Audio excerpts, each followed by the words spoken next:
I don't mind sharing that I'm currently in the process of being laid off and finding a new job and like interviewing. I mean, it's weird. What I was humbled by is you never know when your job is going to change outside of your control.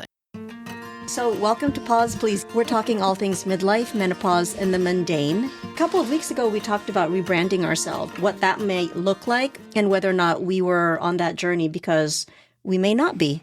We may just be in a place of not just complacency, but some place that we're comfortable with, and there's no need for rebranding.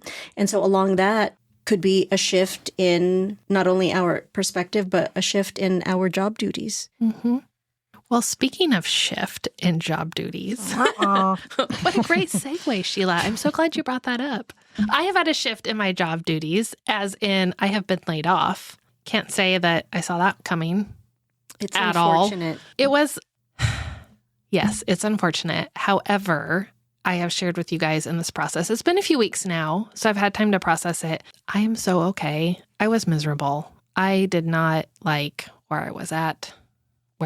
Didn't particularly like me, it turned out.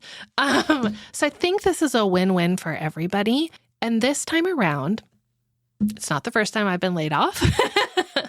I've been employed for many, many, many years, and this happens. You know, when you work for a big organization, sometimes there's waves of layoffs and you get caught in that. Mm-hmm. Sometimes it's just time for a change.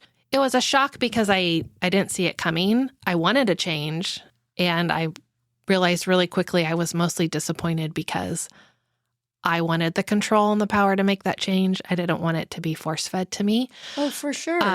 You wanted it on your terms. Absolutely, on my terms. A few weeks in, I have embraced being unemployed. Let me just tell you, it's lovely. I wake up early and go for a walk before it's too hot. I went to the pool during the week. That was also wonderful. Check my emails once a day. It's been great.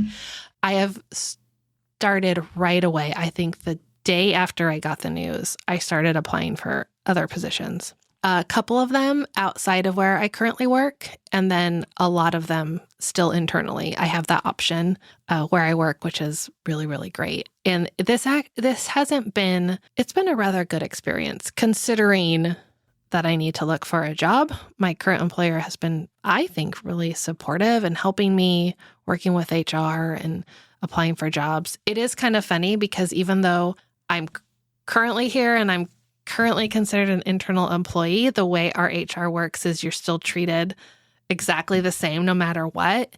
And it's a little old school where you have a interview with a recruiter and they ask you like general questions about the organization and why you think you'd be a good fit. Oh, and right. then I find that odd. I find it a little funny. And we haven't transitioned totally to AI yet here. And so it's just like 5 people. And so there's one person, I guess, who manages all the jobs I keep applying for. I know him very well now. Every time I see his email, I'm like, oh boy, here we go. And every time he calls me, he says, hey, Dana, I know we've already done this a couple times, but we have to do it again. Mm-hmm. Oh my gosh, Yeah. you have to do the same set of questions? Jeez, Wow. why is Yeah. that? I don't It's know. just I mean, I something have- He checks off his list. It's the process. Yeah. And then they punt it to the department. And then if the department wants, they contact you. So it's been interesting. Oh my gosh. Yeah. So do you see a shift in the way in which this process is happening? Do you see a shift in the interview questions and the style? What do you sense? What I've noticed internally is you're internal. They know this because they're looking at your resume and they say, oh, this person currently works here. So sometimes the interviews with the departments are really informal. Sometimes, like one department, I actually knew a couple people who you recommended me to. And so I said, hey, I applied for this job. They just pulled my resume, went right over HR, talked to me directly. Mm-hmm. I didn't ever hear back from them, which was fine. So some people just skip that part internally and will go right to you, and then they'll kind of backtrack it that way. But most of the time, it's that formal, hi, this is HR. Why do you want to work here? What makes you a good fit? What I want to say is, what did I say last time? Same. Right.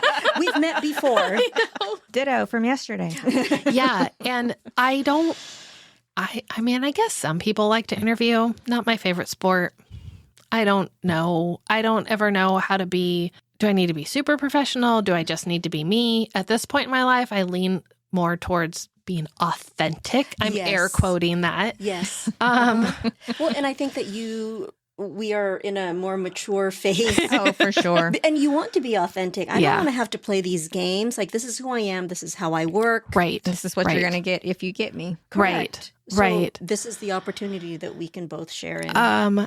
One thing I had an interview today internally, and you guys have asked and other people have asked, how did it go? And I don't know.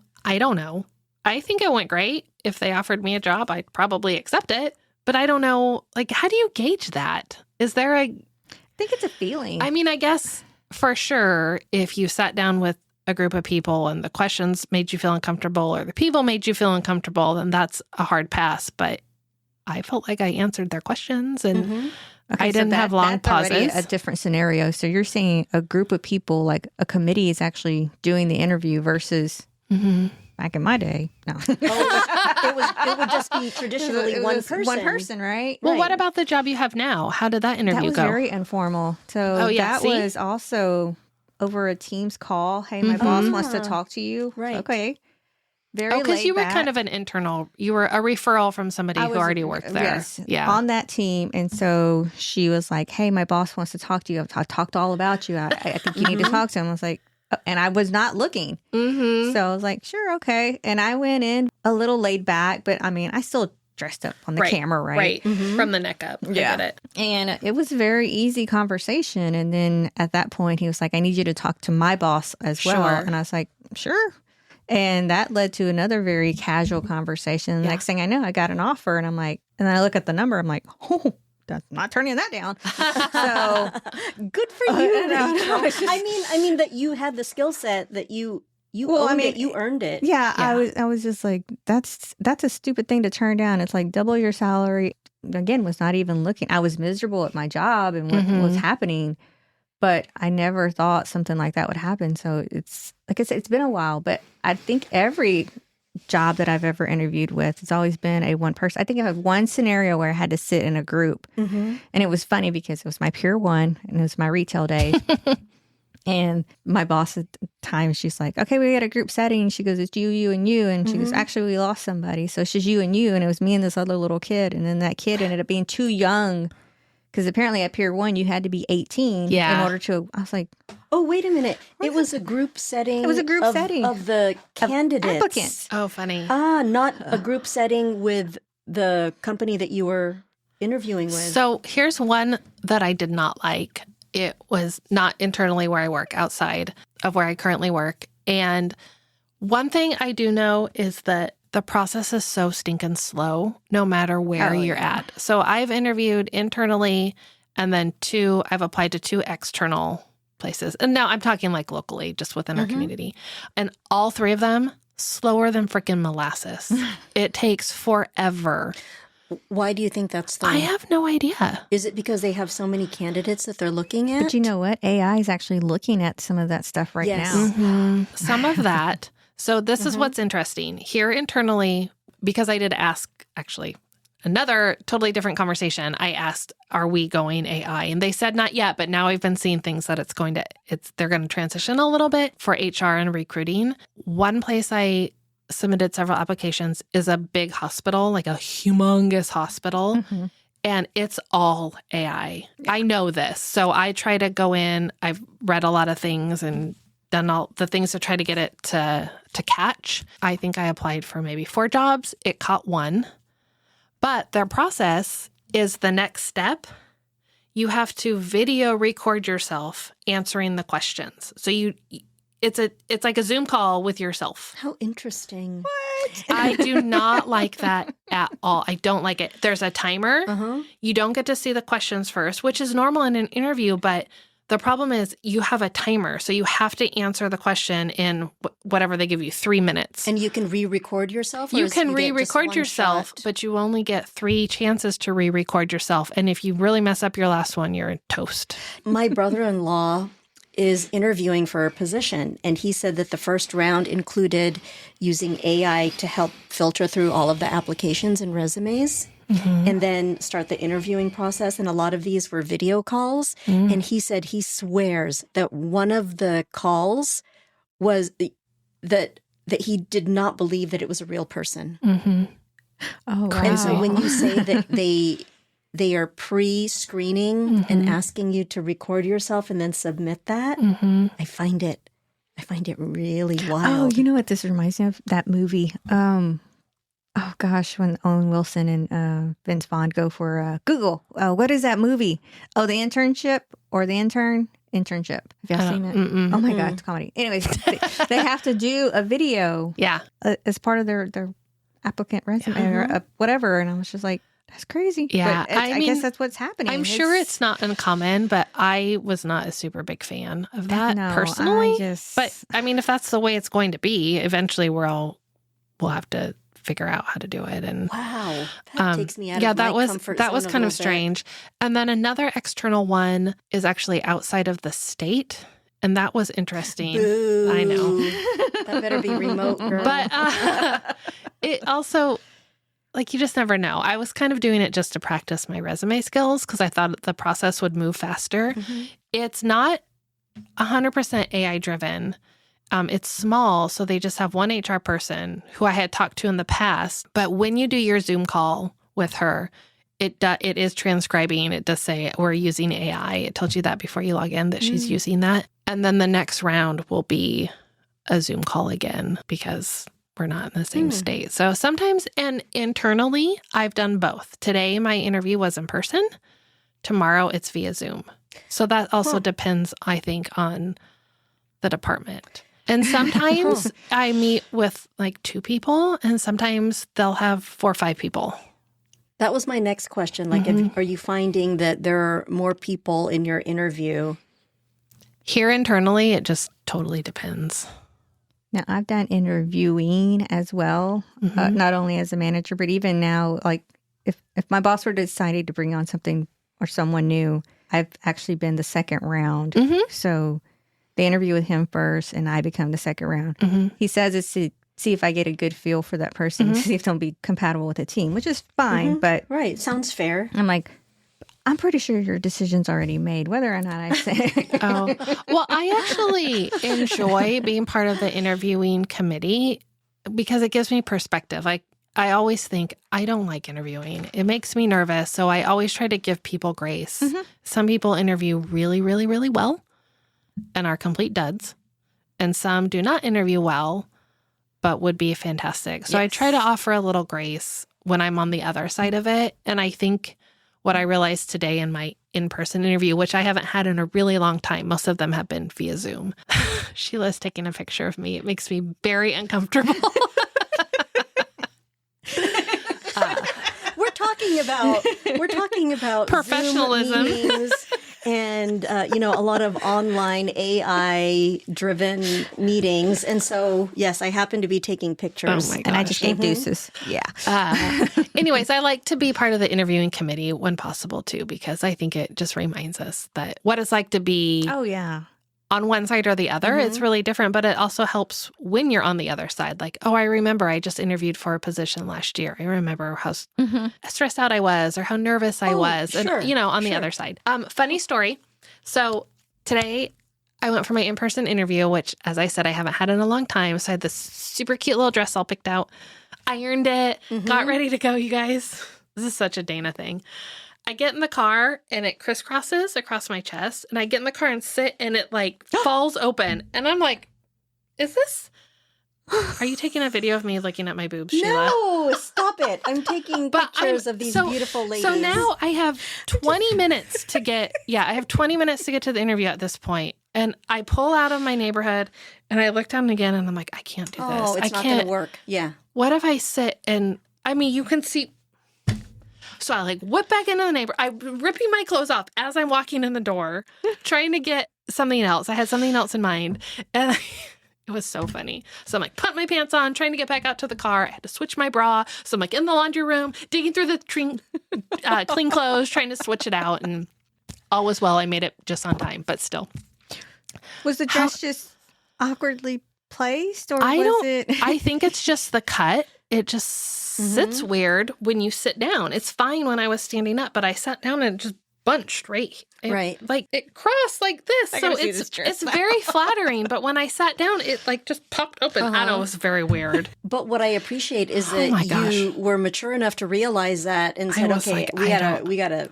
I would have been so embarrassed if I hadn't noticed that. I'm like, I would have been mortified. That would have been awful.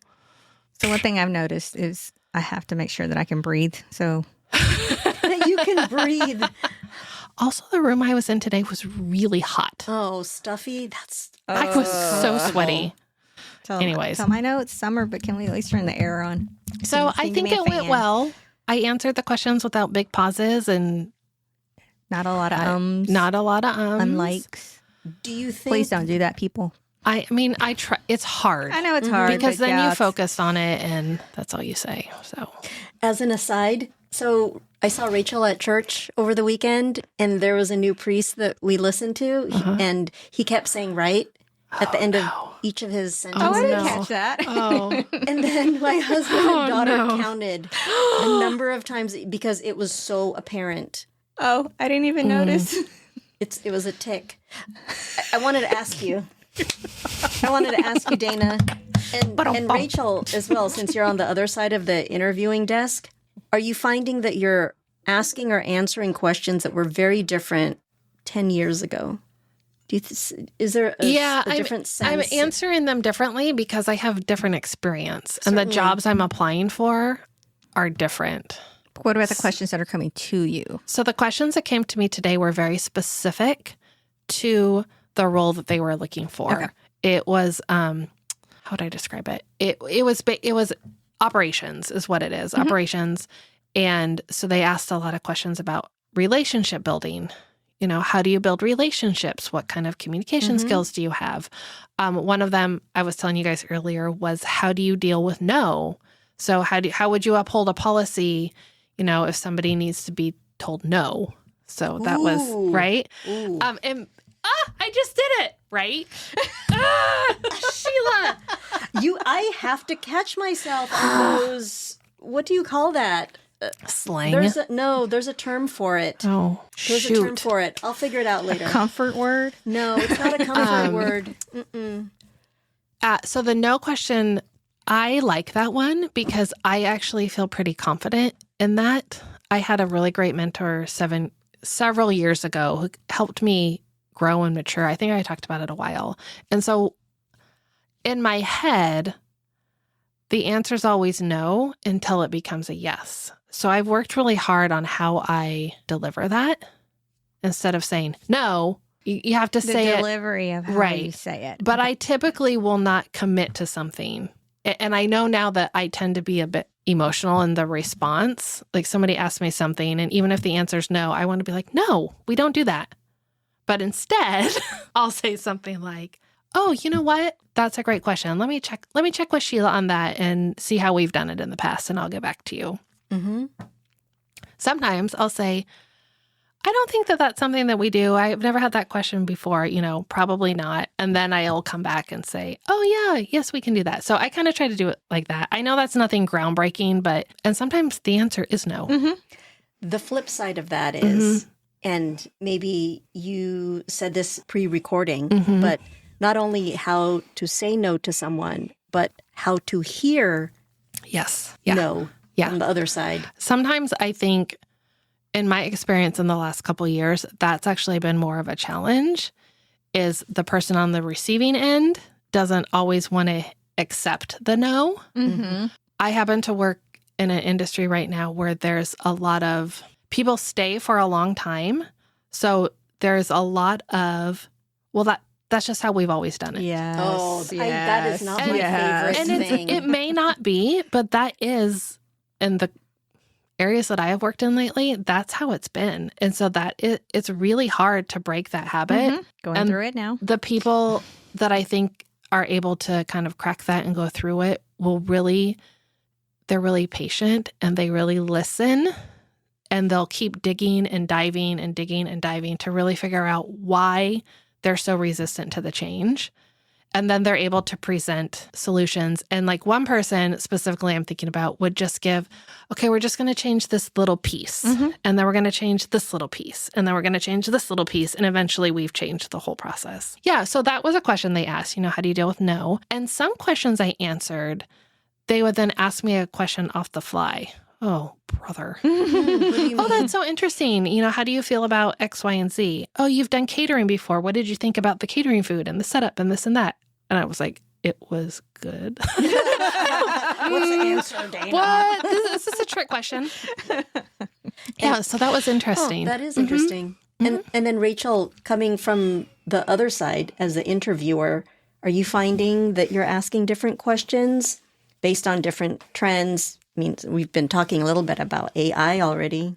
Yeah, so that's going to be very interesting to how we bring that into conversation, considering we're not even using it as much as we should. That would have to be something I would need to incorporate. Also being the other side of it. And again, I'm like the second round when it comes to it. And I have not had to interview anyone in the past probably 3 years, which has been good. But as we continue to... You're over here talking. You're making me think like you interview on the regular. I haven't done it in 3 years. That's what it's funny. And it's funny. So it's cyclical, though. The first time I got asked to do it, I'm like, oh my God, I haven't had to do this in quite some time. It's been at least 5+ years.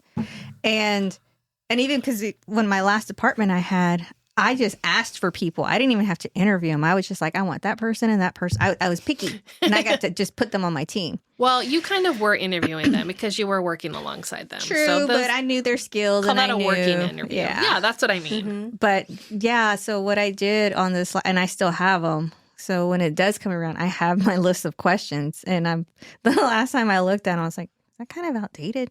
Like, one was like, what would you do in this scenario? I was like, we don't even do that anymore. So I've got to rework that. I mean, mine are really just in general, like, okay. And it's kind of just like forthcoming. If you get this position and I put you in this scenario, how are you going to respond to it? I want to know how they're going to act.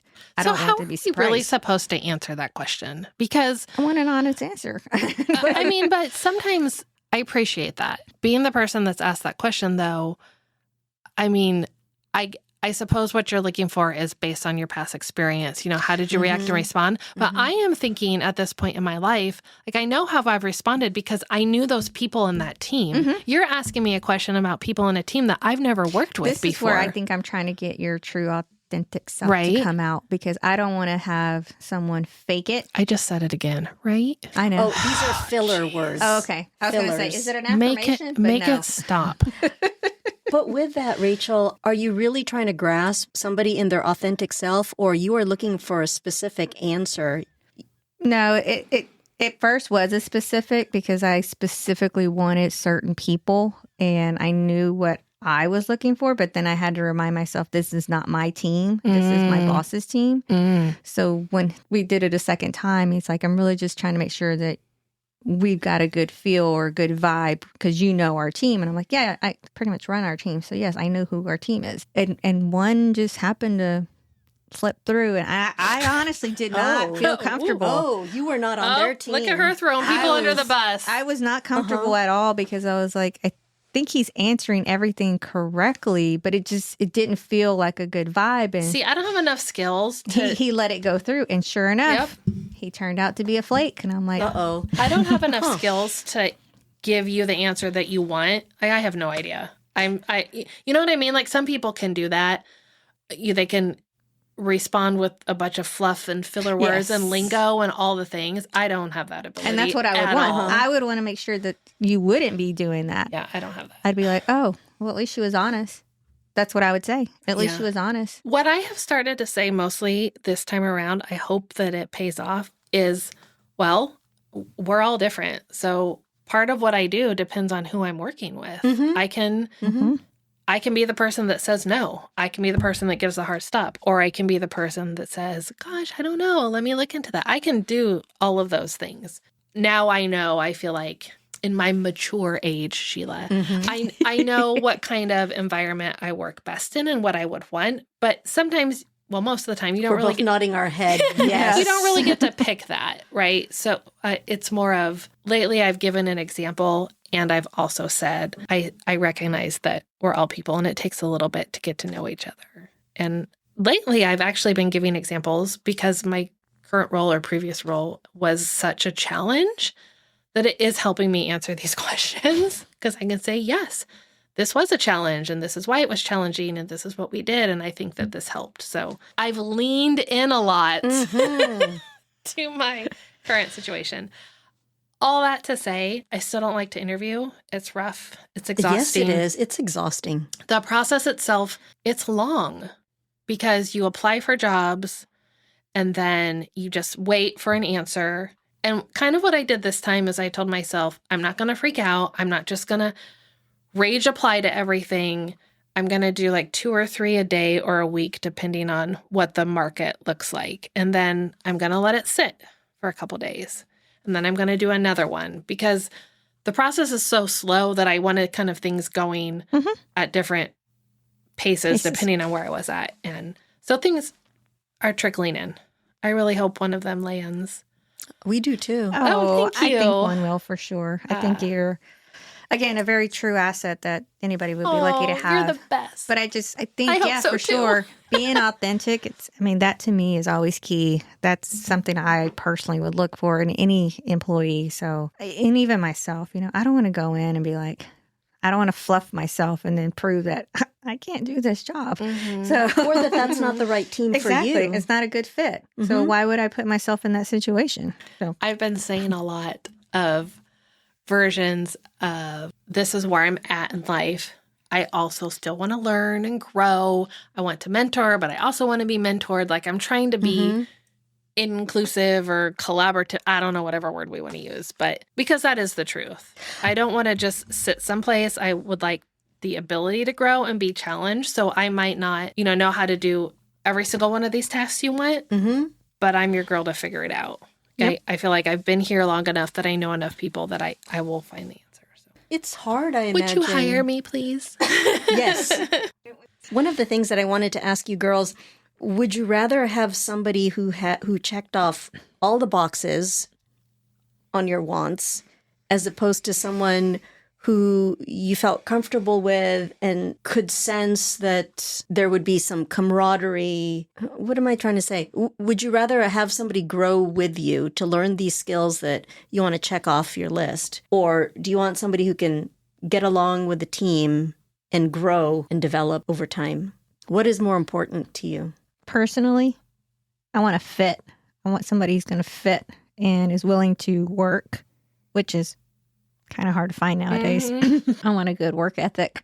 I want someone who's willing to contribute and not just be all about me, because we are a team, so we have to have team effort. And sometimes it means I got to step in and back my person up, right?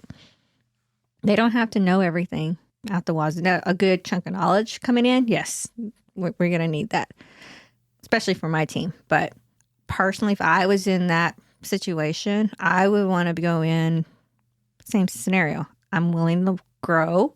I've got another 20, 30 years ahead of me still in my career. So, I'm not going anywhere unless you let me go. I don't think we have to check off all the boxes. I don't think it's here's your perfect fit. It's just not that way anymore. We don't find that kind of person. But we're using AI to filter the applications and resumes first. AI is looking for keywords. So this goes back to our LinkedIn conversation. It's those keywords that get picked out. And so little tip for your LinkedIn thing, you're always encouraged to do at least 3 or 4 inspiring words, like right underneath your name. Those are the key identifiers that get picked up. So if a particular employee is looking for someone who's energetic, guess what? It's going to go, bloop, give me all the energetic people. How are you going to know what those are? The description for these job listings aren't always very telling. And it's not, I really think it's more for the bigger corporations that are using it. I know we use it. Our recruiter even told us, we specifically look for Mindex. So if you're applying for like our team specifically, it better have something Mendex in their resume, which is hard because not everybody knows what it is. Even now, I'm listening to my son, and he was going through an interview for next summer's intern. AI came up in that conversation at least 4 or 5 times. I said, wow, these kids are actually talking about it. Oh, yeah. This is what it was actually him asking them, how are you using AI in your company? It's like, whoa. And the response was, well, we're casually using it. We don't use it for everything, but we're casually using it. He's like, oh, well, I think I would want to work with a company who has that incorporated. I'm like, dude. But that's what they're being taught. It's kind of crazy. Interesting. But I was like, okay, this is where we're going. It's what they're being taught, but what's the reality? Like, I kind of feel like there's a gap there. I think it's good we're talking about kids who are in college and being educated because we want them to go out into the world and make an impact and be self-sufficient, and that's good. And I think those questions are great, but sometimes you have to kind of get into the nitty-gritty. Like, you can ask the question, but our kids are young. They don't really know what that means. They're learning it, but to be in the industry to see how it's applied, I think is what I'm saying, is going to be really different. So great question. I can't wait for him to go and see his version and interpretation of how that's applied. Like, what does casual actually mean? And what does full integration mean? Right, in practical from matters. His view. Yeah, I think that's going to be so interesting. One of my coworkers, and she was actually on my team when I first started, and she's migrated off to another department, but we're still very close. And she is constantly learning everything as much as she can about AI, and is trying to teach me, which is great because I am not there yet. I do not have anything in my job that I need AI. And she is constantly learning on her own about everything that she can do. And she's like, you got to see this. Look what I did. And I'm just like amazed. I'm like, oh my God, I'm so far behind now. I'm way far behind. Every time I hear somebody talk about some new thing that they've done with it. Some of it is fascinating, the stuff that it spits out, but some of it is just like, whoa. I'm going to choose to believe that it's also industry specific, I think, at the speed in which it's bringing on and integrating in certain industries. So I think it's wise that we pay attention and we're aware and we learn things. But I think in the tech industry, for sure, which is part of what you're doing, it's way bigger than where Sheila and I are at. Well, I'd like to still think I'm still more analog than digital, I guess, when it comes Amen, to... Sheila. High five. High five, girl. When it comes to interviewing and being the interviewee. I do believe in the keywords. I do that. I think if you do anything, if you're looking for a job or looking to switch, or you all of a sudden become unemployed like me, I do think that it's beneficial. So I have the exact same resume, and it's different my keywords are different for every job that I've applied to. I really, really do believe in that. That would be my one piece of advice. Right. Well, more power to you, Dana, and to anybody else out there who's in a similar situation. Well, until next time. Pause, please.